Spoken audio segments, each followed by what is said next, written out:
बड़े अफसोस से कहना पड़ रहा है कि डोडा के अंदर ये सब चीजें क्या हो रही है। एक एम्बुलेंस जो है किस तरह से इन गाड़ियों के बीच में फंसी हुई है और किस तरह से वो जो है अपना सायरन बजा रहा है। अंदर जो है पेशेंट जो है अपनी जान की बाजी लड़ रहा है और कब वो हॉस्पिटल पहुंचेगा फिर उसका इलाज होगा।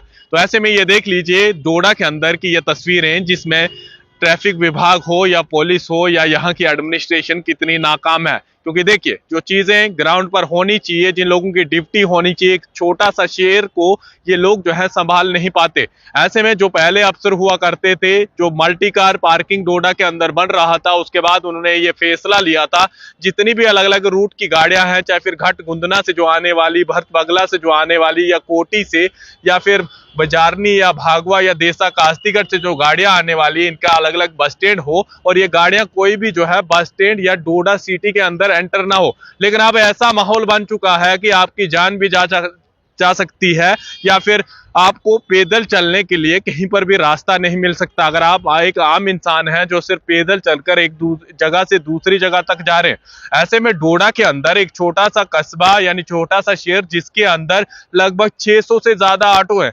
लोग कम दिखते हैं, ऑटो ज्यादा दिखते हैं। ये एम्बुलेंस ये दिखा रही है कि कितनी नाकामी यहाँ की एडमिनिस्ट्रेशन के अंदर छुपी है। सिर्फ कागजों में या फिर इस तरह का कोई इनकी मीटिंग होती है जिसमें ये फैसला ले लेते हैं और एक हफ्ते या 4 दिन के लिए या बिल्कुल मॉनिटर रखते हैं, अपने फंक्शन में रखते हैं इस तरह से डोडा को।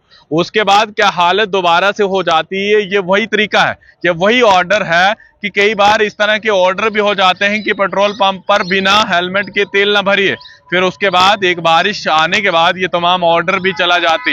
ये तमाम चीजें डोडा को दिखलाती हैं कि कितनी बड़ी कमजोरी है। और यहाँ के नेता या यहाँ के जो सोशल वर्कर हैं, जो अपने आप को सोशल वर्कर या सोशल इस तरह से कहते हैं कि इस तरह से ये करना चाहिए, वो चीजें होनी चाहिए, लेकिन एक छोटे से शेर की बात करने के लिए क्यों चुप बैठे हुए हैं? क्यों किसी चीज का इंतजार कर रहे हैं कि कब किसी की जान इस एम्बुलेंस में चला जाए या फिर इस ट्रैफिक के इस जाम में फंसकर उसकी चला जाए?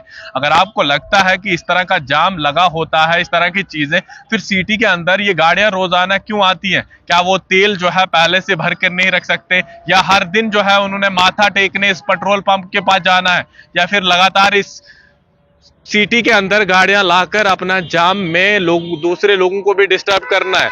600 से ज्यादा ऑटो जो है सिटी के अंदर हो चुके हैं। इसका ये दिखाना है कि यहाँ का आरटीओ विभाग कितना कमजोर हो चुका है। और ये आरटीओ ऑफिस यानी एआरटीओ डोडा को ये तमाम चीजें देखनी चाहिए, उनके सब लोगों को देखनी चाहिए। और जितनी भी एजेंसियां काम करने वाली है, जिनको अपना पूरा फॉलो अप डोडा का देना होता है, उनको भी दिखाना चाहिए कि एक छोटे से शहर में जहां जीएमसी है वहां के लिए लोग ट्रीटमेंट करने आते हैं, तो इन लोगों का मजाक ना बनाएं। सही तरीके से डोडा को मॉनिटरिंग रखें और इन गाड़ियां जो भी आती है सिटी के अंदर उन्हें जो है प्रॉपर तरीके से चलने भी दें और इस तरह का जाम ना लगाएं कि किसी की जान जा पाए। ये एम्बुलेंस दिखा रही है आज ये लोग फंसे हैं, कल आप लोग भी फंस सकते हैं। ऐसे में ना जाने कितने लोग फंसते हैं और कई लोग जो है खामोश रहते हैं कि क्या कौन इनके मुंह लगेगा। ये तमाम चीजें डोडा के अंदर हो रही है और यहाँ के एडमिनिस्ट्रेशन को ये तमाम चीजें देखनी चाहिए। आपके पास सीसीटीवी कैमरास लगे हुए हैं, तमाम चीजें लगी है, आपके पास पुलिस है, ये तमाम चीजें हैं। पुलिस इसलिए नहीं है कि घर में बैठ जाइए, जगह जगह पर लगाए उनको प्रॉपर तरीके से। और कई जगह पर मैं देखता हूं कि कई लोग जो हैं इन लोगों के साथ भी भिड़ जाते हैं। तो ऐसे में कोई भिड़ता है उसके ऊपर कानूनी कार्रवाई भी कीजिए। देखिए जब तक आप कानूनी कार्रवाई नहीं करेंगे तो ये तमाम चीजें देखने को मिलेंगी। आपके पास पार्किंगें बहुत सारी हैं, लेकिन वहां पर पार्किंग में लगाने के लिए लोग जो हैं गाड़ियां नहीं लेते, सिटी की तरफ यूं लगे हुए हैं जैसे ना जाने क्या मिलता है सिटी के अंदर गाड़ियां लाकर। देखिए आपके पास बस स्टैंड है, तमाम चीजें हैं, तो लोगों की जान के साथ मत खेलिए।